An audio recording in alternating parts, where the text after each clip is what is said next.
Hi. മൊത്തത്തിൽ കോൺട്രവേഴ്സിയാണ് അല്ലേ? ഭാരതാമ്മയുടെ പടം രാജ്ഭവനിൽ വെച്ചതിന്റെ ഭാഗമായി ഒരു സ്റ്റേറ്റ് മിനിസ്റ്റർ ചടങ്ങിൽ പങ്കെടുക്കാതെ ഇറങ്ങി പോകുന്നു. അപ്പൊ ഇവിടെ നടന്ന പ്രശ്നം എന്താ? ഭാരതാമ്മയുടെ കയ്യിൽ കാവിയുടെ നിറമുള്ള ഒരു കൊടി ഉണ്ടായിരുന്നു. അപ്പൊ കാവി എന്ന് പറയുന്ന നിറം പലപ്പോഴും പല കോൺട്രവേഴ്സികൾ കൂടെയും കടന്നു പോകുന്നുണ്ട്. ഇപ്പോഴും ന്യൂസിൽ അത് കത്തി നിൽക്കുകയാണ്. ഇന്നത്തെ ഈ ക്ലാസ്സിൽ ഈ ഒരു പെർസ്പെക്റ്റീവിൽ നമുക്ക് പരീക്ഷയിൽ, അതും civil services, degree level exams, Kerala administrative service പോലുള്ള എക്സാംസിന് വരാൻ സാധ്യതയുള്ള റാങ്ക് മേക്കിംഗ് ചോദ്യങ്ങളാണ് പരിചയപ്പെടുന്നത്. നമ്മൾ കോൺട്രവേഴ്സിയുടെ പുറകെ പോകുന്നില്ല. രാഷ്ട്രീയമല്ല നമ്മൾ പറയുന്നത് അക്കാഡമിക്സ് ആണ്. സോ ഒരു അക്കാഡമിക്കൽ ക്യൂരിയോസിറ്റിയിൽ അല്ലെങ്കിൽ ഒരു ഇന്റലക്ച്വൽ പെർസ്പെക്റ്റീവിൽ ക്ലാസ്സിനെ സമീപിക്കുക. നമുക്ക് ധാരാളം ചോദ്യങ്ങൾ ഇവിടെ നിന്ന് വന്നിട്ടുണ്ട്, ഭാവിയിൽ വരികയും ചെയ്യും. അപ്പൊ ഈ ഒരു കോൺട്രവേഴ്സിയുടെ പശ്ചാത്തലത്തിൽ ഇവിടെ നിന്നും ചോദ്യങ്ങൾ വരാനുള്ള സാധ്യത വളരെ അധികമായതുകൊണ്ടാണ് നമ്മൾ ഈ ഒരു വീഡിയോ ചെയ്തത്. ഇന്നത്തെ ക്ലാസ് നോട്ട്സ് ഒക്കെ നമ്മുടെ ടെലിഗ്രാം ചാനലിൽ ഞാൻ അപ്ലോഡ് ചെയ്തേക്കാം. ചാനലിന്റെ ലിങ്ക് ഞാൻ കമന്റ് സെക്ഷനിൽ പിൻ ചെയ്ത് വെച്ചിട്ടുണ്ട്. ദയവായി ഇത് ഡൗൺലോഡ് ചെയ്ത് പഠിക്കുക. ചെറിയ ഒരു ക്രിസ്പ് നോട്ടാണ്, പക്ഷെ നമുക്ക് ധാരാളം ചോദ്യങ്ങൾ ഇവിടെ നിന്ന് വരാനുള്ള സാധ്യതയുണ്ട് കേട്ടോ. അപ്പോ കാവിയാണ് നമ്മുടെ ചർച്ചാ വിഷയം. ഇപ്പോ പൊതുവെ കാവി എന്ന് പറയുന്ന നിറം BJP എന്നൊരു പാർട്ടി അല്ലെങ്കിൽ RSS എന്നൊരു പാർട്ടിയുമായി അലൈൻഡ് ആണ്. ഞാനൊരു കഥ പറയട്ടെ. ഖസാക്കൻ ഇതിഹാസം വളരെ പ്രധാനപ്പെട്ട ഒരു മലയാളത്തിലെ നോവലാണ് OV വിജയന്റെ. ആ നോവൽ വായിക്കുമ്പോൾ നിങ്ങൾക്ക് മനസ്സിലാവും, അതിന്റെ തുടക്കത്തിൽ ഒരു സീനുണ്ട്. അതിന്റെ പ്രധാനപ്പെട്ട കഥാപാത്രം, പ്രൊട്ടഗോണിസ്റ്റ് രവി കൂമൻകാവ് എന്ന് പറയുന്ന സ്ഥലത്ത് ബസ് വന്ന് ഇറങ്ങുമ്പോൾ അദ്ദേഹം ഉടുത്തിരുന്നത് ഒരു കാവി കളറാണ്, ഒരു കാവി കൈലിയാണ് അത് ഉടുത്തിരുന്നത്. അപ്പൊ നാട്ടുകാരത് കണ്ടിട്ട് പറയുന്നുണ്ട്, പുള്ളി കോൺഗ്രസ് ആവാൻ സാധ്യതയുണ്ടല്ലോ എന്നുള്ളത്. കാര്യം ആ കാലഘട്ടത്തിൽ, സ്വാതന്ത്ര്യ സമരത്തിലെ ആ ഒരു കാലഘട്ടത്തിലൊക്കെ പലപ്പോഴും കാവി നിറം അസോസിയേറ്റ് ചെയ്ത് കോൺഗ്രസ് പാർട്ടിയുമായിട്ടാണ്.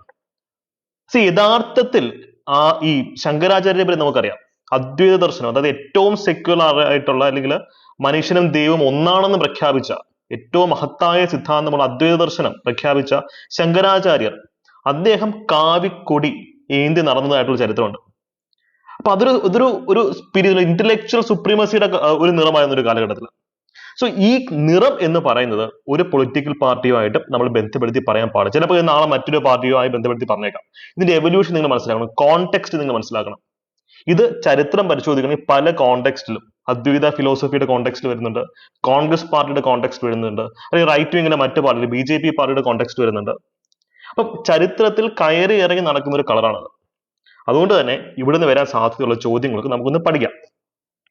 ഭാരത് മാത എന്ന് പറയുന്ന ആ ഒരു ബിംബം, ഭാരതമാതാവ്, ആ ബിംബം നമുക്ക് PSC അല്ലെങ്കിൽ degree level PSC, Kerala administrative service, civil services എക്സാംസിലൊക്കെ വളരെ സിഗ്നിഫിക്കൻ്റ് ആണ്. അപ്പൊ ആ ഒരു ബിംബം എവിടെ നിന്ന് വന്നു നമ്മൾ പഠിക്കണം. ഭാരത് മാത, അത് നമ്മുടെ പുരാണങ്ങളിൽ, ചില പുരാണങ്ങളിൽ അതിന്റെ ചെറിയൊരു എക്സാമ്പിൾസ് ഉണ്ടെങ്കിലും പൗരാണികമായിട്ടുള്ള കോൺസെപ്റ്റ് അല്ല. ബ്രിട്ടീഷുകാർ ഇന്ത്യ ഭരിച്ചപ്പോൾ അവർ നമ്മളെ അടിമകളാക്കി. ആ ഒരു സ്ലേവറി എന്ന് പറയുന്നത് ഈ പറയുന്ന പോലെ പൊളിറ്റിക്കൽ മാത്രമായിരുന്നില്ല, സൈക്കോളജിക്കലും ആയിരുന്നു. ഉദാഹരണത്തിന് അവരിവിടെ വരുന്നു, അവരിവിടെ നമ്മുടെ കലാസാഹിത്യത്തെ പോലും അവർ തകർത്തു കളഞ്ഞു. ഈ അവസരത്തിലാണ് ബ്രിട്ടീഷ് സാമ്രാജ്യത്തിന്റെ ഭാഗമായിട്ട് വിക്ടോറിയൻ നാച്ചുറലിസം എന്ന് പറയുന്ന ഒരു ടൈപ്പ് ഓഫ് പെയിന്റിംഗ് ഉണ്ട്. ആ പെയിന്റിംഗ് ആണ് ഇന്ത്യ ഡൊമിനേറ്റ് ചെയ്തിരുന്നത്. നമുക്കിവിടെ രജപുത്തന്മാരും മുഗളന്മാരും ഉണ്ടാക്കിയ അടിപൊളി പെയിന്റിങ്ങിന്റെ ചരിത്രം ഇന്ത്യയിലുണ്ട്. ഇടയ്ക്കൽ അല്ലെങ്കിൽ ഗുഹാചിത്രങ്ങളുണ്ട് അല്ലെ, ഇടയ്ക്കൽ കേവസിലെ ഗുഹാചിത്രങ്ങളുണ്ട്, അജന്ത എല്ലോറ.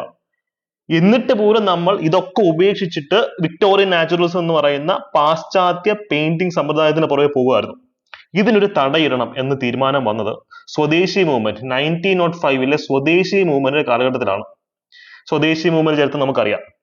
വിദേശ ഉൽപ്പന്നങ്ങൾ അല്ലെങ്കിൽ വിദേശ ഐഡിയോളജീസ് ഉപേക്ഷിച്ചിട്ട് തദ്ദേശീയമായി സ്വദേശീയമായി ഡെവലപ്പ് ചെയ്ത ഐഡിയോളജീസ്, ഉൽപ്പന്നങ്ങളാണ് അവിടെ പ്രൊമോട്ട് ചെയ്തിരുന്നത്. അതുകൊണ്ട് തന്നെ ഈ കാലഘട്ടത്തിലാണ് ഭാരത് മാത എന്നൊരു ബിംബം നമുക്ക് ഡെവലപ്പ് ചെയ്തിരുന്നത്.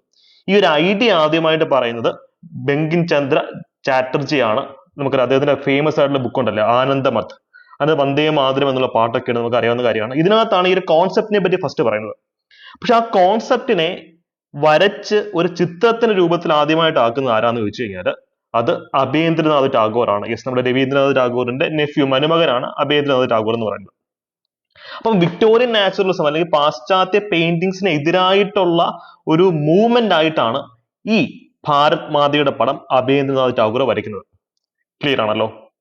ഇവിടെ അദ്ദേഹത്തിന് ഇൻഫ്ലുവൻസ് ആയത് മുഗളന്മാരുടെ പെയിന്റിംഗ് സ്റ്റൈലും രജപുത്തന്മാരുടെ പെയിന്റിംഗ് കൾച്ചറും അതുപോലെ തന്നെ ഗുഹാചിത്രങ്ങളൊക്കെ ഉണ്ടല്ലോ, അജന്ത എല്ലോറ ഗുഹാചിത്രങ്ങൾ, അതൊക്കെയാണ് അദ്ദേഹം ഇതായിട്ട് എടുത്തിരുന്നത്. പക്ഷേ ഇത് മറ്റ് പല കോൺട്രവേഴ്സിയിലേക്കും പെതുക്കെ പെതുക്കെ പോകുന്നുണ്ട്. നമുക്ക് ചോദ്യം വന്നിട്ടുണ്ട്, ആരാണ് ആദ്യമായി ഭാരത് മാതയുടെ ചിത്രം ഒറിജിനലി ഡിസൈൻ ചെയ്തത്? അഭയേന്ദ്രനാഥ് ടാഗോറാണ്. ഏത് കൃതിയാണ് അതിന് ഇൻഫ്ലുവൻഷ്യൽ ആവുന്നത്? അത് ബങ്കിം ചന്ദ്ര ചത്തോപാധ്യായ അല്ലെങ്കിൽ ചാറ്റർജി ചത്തോപാധ്യായ, ഇതെല്ലാം ഒന്ന് തന്നെയാണ്. അദ്ദേഹത്തിന്റെ ഭാരത് മാത എന്ന് പറയുന്ന ഇമേജ് വന്നിട്ടുള്ളത് ആനന്ദ് മഥൻ എന്ന നോവലാണ്, അത് നമ്മൾ കണ്ടു. ഇനി ഇതുമായി അസോസിയേറ്റ് ചെയ്ത് നമ്മൾ നോക്കേണ്ടത് ആ ഒരു പടത്തിന്റെ സിഗ്നിഫിക്കൻസ് ആണ്. നമുക്ക് നോക്കാം, അത് ചർച്ച ചെയ്ത് നോക്കാം. എവല്യൂഷൻ ഓഫ് ഇന്ത്യൻ കമ്മ്യൂണലിസം എന്ന് പറയുന്ന ഒരു ചാപ്റ്റർ സ്പെക്ട്രം എന്ന് പറയുന്ന പുസ്തകത്തിലൊക്കെ ഉണ്ട്. ബിപിൻ ചന്ദ്രയുടെ സ്ട്രഗിൾ ഫോർ ഇൻഡിപെൻഡൻസി എന്നൊക്കെ എടുത്തിട്ടുള്ള പോയിന്റ് ആണ് നമ്മളിപ്പോൾ ചർച്ച ചെയ്യുന്നത്. ആവശ്യത്തുള്ളത് മാത്രം പഠിച്ചാൽ മതി. ഭാരത് മാത, അഭയേന്ദ്രനാഥ് ടാഗോറിന്റെ ഭാരത് മാതയാണ് ഈ കാണുന്നത്. നിറം എന്താ? കാവ്യാണ്. സി, ഇത് ഹിന്ദു ദേവത എന്നുള്ള ഒരു പെർസ്പെക്റ്റീവിലല്ല അവതരിപ്പിച്ചിട്ടുള്ളത്. ഭാരതത്തിന്റെ ഒരു ഡയമെൻഷൻ, അല്ലെങ്കിൽ ഭാരതത്തിന്റെ ഒരു ഫോർ എക്സാമ്പിൾ, ഈ ഭാരത് മാതയുടെ കയ്യിലിരിക്കുന്ന വെള്ള വസ്ത്രമാണ് അല്ലെ, സമാധാനത്തിന്റെ ഒരു സിമ്പിളാണ്. ഈ കയ്യിലിരിക്കുന്നത് സേക്രഡ് ആയിട്ടുള്ള മാനുസ്ക്രിപ്റ്റ്സ് ആണ്. ഇപ്പൊ ഈ നമ്മൾ പറഞ്ഞൊരു കാര്യമാണ്, ഏൻഷ്യന്റ് ലിറ്ററേച്ചറിനകത്ത് മനുഷ്യനും ദൈവം ഒന്നാണെന്നാണ് പറയുന്നത്. അത് കുറെ കൂടെ സെക്യുലർ പെർസ്പെക്റ്റീവ് ഉള്ളതായിരുന്നു. ഈ കയ്യിൽ എന്താ? ഇന്ത്യയുടെ കൃഷി അല്ലെങ്കിൽ കാർഷിക വ്യവസ്ഥയുടെ ഭാഗമായിട്ടുള്ള റൈസ് അല്ലെങ്കിൽ നെൽക്കതിരുകളാണ്.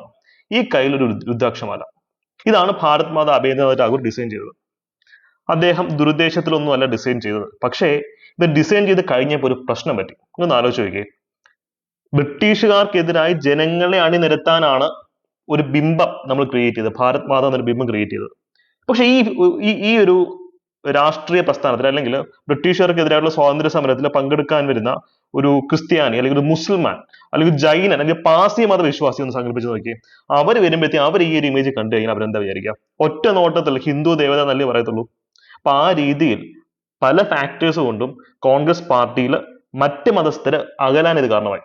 അതൊരു ഹിസ്റ്റോറിക്കൽ ഫാക്ട് തന്നെയാണ്. പക്ഷെ ഇത് മനഃപൂർവ്വം ചെയ്താണ്, ഒരിക്കലും അല്ല. അതുകൊണ്ട് തന്നെ PS രാമചന്ദ്ര റാവു 1937 ഒക്കെ ആയപ്പോൾ ഈ പടം മാറ്റി വരയ്ക്കുന്നുണ്ട്. ഇത് കുറെ കൂടെ സെക്യുലർ അല്ലെ, സാരി ഉണ്ട്, എല്ലാ മതത്തിലുള്ള ആൾക്കാരും ഉണ്ട്. ഇത് കുറെ കൂടെ സെക്യുലർ ആയിട്ടുള്ള ഇതിൽ ഈ രീതിയിൽ പടം മാറ്റി വരയ്ക്കുന്നുണ്ട്. അപ്പൊ രണ്ട് ചോദ്യമുണ്ട്. ഭാരത് മാതയുടെ പടം ആദ്യമായി ഡിസൈൻ ചെയ്ത ആര്? അഭയേന്ദ്രനാഥ് ടാഗോർ. പിന്നീട് ഡിസൈൻ ചെയ്ത ആര്? PS രാമചന്ദ്ര റാവു.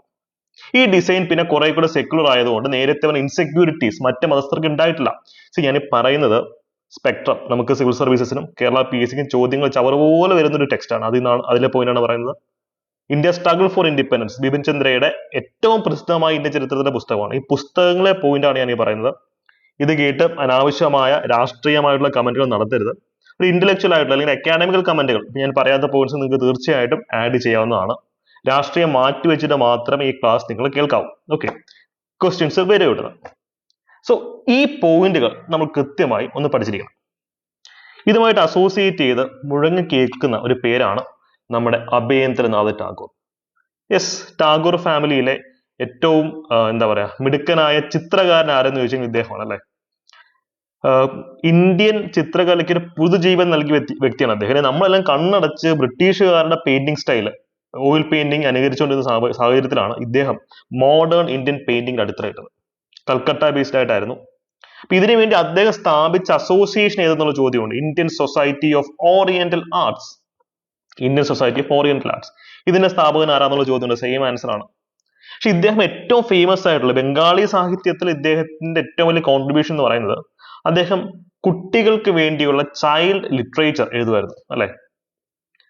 അതിന് പ്രധാനപ്പെട്ട പുസ്തകങ്ങൾ ഇവിടെ കൊടുത്തിട്ടുണ്ട്. ഖേർ പുതുൾ, ഇതാണ് അദ്ദേഹത്തിന്റെ ഏറ്റവും ഫേമസ് ആയിട്ടുള്ള ചൈൽഡ് ലിറ്ററേച്ചർ. നമുക്ക് ഈ ചോദ്യം വരാം, ഈ പുസ്തകങ്ങൾ എഴുതിയത് ആര്? വളരെ ഫേമസ് ആയിട്ടുള്ള പുസ്തകങ്ങളാണ് അതൊക്കെ. ഇദ്ദേഹമാണ് അത് എഴുതിയിട്ടുള്ളത്. അദ്ദേഹം വിശ്വഭാരതി യൂണിവേഴ്സിറ്റിയുടെ വൈസ് ചാൻസലർ ആയിരുന്നു എന്നുള്ളൊരു പോയിന്റ് നിങ്ങൾ മനസ്സിൽ വെക്കാം. അപ്പൊ ഇതാണ് അഭയേന്ദ്രനാഥ് ടാഗോറുമായി ബന്ധപ്പെട്ട് നമുക്ക് പറയാനുള്ള ഒരു കാര്യം. നമുക്ക് ഒരുപക്ഷെ ഇപ്പം KSന്റെ UPSC ഇന്റർവ്യൂവിന് ചോദ്യങ്ങൾ വരാം. What's the issue with this thing, അല്ലെങ്കിൽ എന്താണ് ഈ കോൺട്രവേഴ്സിയുടെ പിന്നിലുള്ളത്? നമ്മൾ ചരിത്രം പഠിച്ചു കഴിയുമ്പോൾ ഇതെല്ലാം നമ്മൾ മറക്കും എന്ന് പറയുന്നത് അതുകൊണ്ടാണ്. ശങ്കരാചാര്യന്റെ കളറായിരുന്നു, അല്ലെങ്കിൽ മറ്റു രീതിയിലുള്ള കാര്യങ്ങളായിരുന്നു. ഇപ്പോൾ അത് പൊളിറ്റൈസൈസ്ഡ് ആയി. അപ്പൊ ചരിത്രം പഠിച്ചു കഴിയുമ്പോൾ നമുക്ക് കുറെ കൂടെ ക്ലാരിറ്റി നമ്മൾ പഠിക്കുന്ന കാര്യത്തിനും നമ്മുടെ ചുറ്റുപാടിനെ പറ്റി നമുക്ക് കിട്ടും.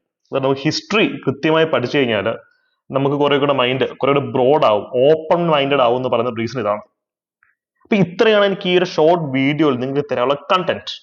ഞാൻ റിപ്പീറ്റ് ചെയ്യുന്നു, ഇപ്പൊ നടക്കുന്ന കോൺട്രവേഴ്സിയിൽ ആരാണ് ശരി ആരാണ് തെറ്റ് എന്നുള്ള ചർച്ചയൊന്നുമല്ല നമ്മളോട് നടത്തുന്നത്.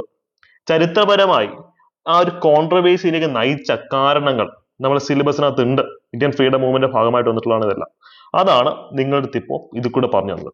നിങ്ങൾക്ക് ഞാൻ ഒരു ഹോംവർക്ക് തരാം. ഭാരത് മാതാ അസോസിയേഷൻ ഇത് കണ്ടെത്തിയത്, ഈ ഒരു അസോസിയേഷൻ നിർമ്മിച്ചത് ആരാണ് എന്ന് കമന്റ് ചെയ്യുക. അപ്പൊ ഞാൻ എപ്പോഴും പറയുന്ന കാര്യം, പൾസ് അറിഞ്ഞ് പഠിക്കണം. ഇത്തരം കോൺട്രവേഴ്സ്യൽ സബ്ജക്റ്റുകളിൽ നിന്നാണ് PSC ചോദ്യം ചോദിക്കുന്നത്. പണ്ട് ഗവർണർ വീറ്റോ പവർ ഉപയോഗിച്ച് നമ്മുടെ ബില്ലുകളൊന്നും സൈൻ ചെയ്തിരുന്നപ്പോൾ PSC ചോദിച്ച ചോദ്യമാണ് എന്താണ് ഡോക്ട്രൈൻ ഓഫ് പ്ലഷർ എന്നുള്ളത്. ഗവർണറിന്റെ ഡോക്ട്രൈൻ ഓഫ് പ്ലഷർ. അപ്പൊ കോൺട്രവേഴ്സികളിൽ നിന്ന് നമുക്ക് ചോദ്യങ്ങൾ വരും. കാരണം PSCയുടെ പൾസ് അറിഞ്ഞ് തന്നെ നമ്മൾ പഠിക്കണം. PSCയേക്കാൾ ഒരു പടി മുന്നേ നമ്മൾ പഠിക്കണം. UPSC എക്സാംസ് നമുക്ക് അടിപൊളിയായിട്ട് തന്നെ പ്രിപ്പയർ ചെയ്യണം. അപ്പൊ അതിന് നിങ്ങളെ ഹെൽപ്പ് ചെയ്യാനായിട്ടുള്ള അഫോർഡബിൾ ബാച്ചസ് ഞങ്ങൾ ആരംഭിച്ചിട്ടുണ്ട്.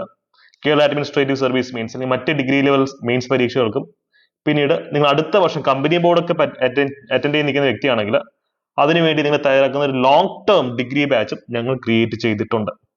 സോ ഈ നമ്പറിൽ കോൺടാക്ട് ചെയ്യുകയാണെങ്കിൽ വളരെ അഫോർഡബിൾ ആയ ഒരു ഫീസ് സ്ട്രക്ചർ ഇതിന്റെ ഭാഗമാകാൻ നിങ്ങൾക്ക് സാധിക്കും. യൂട്യൂബിലും ടെലിഗ്രാമിലും വഴി ഫ്രീ കണ്ടന്റുകൾ നിങ്ങളിലേക്ക് എത്തിക്കുന്നതാണ്. സോ ഈ ചോദ്യത്തിന് ഉത്തരം നിങ്ങൾ കമന്റ് സെക്ഷനിൽ പറയുക. Thank you. ബൈ.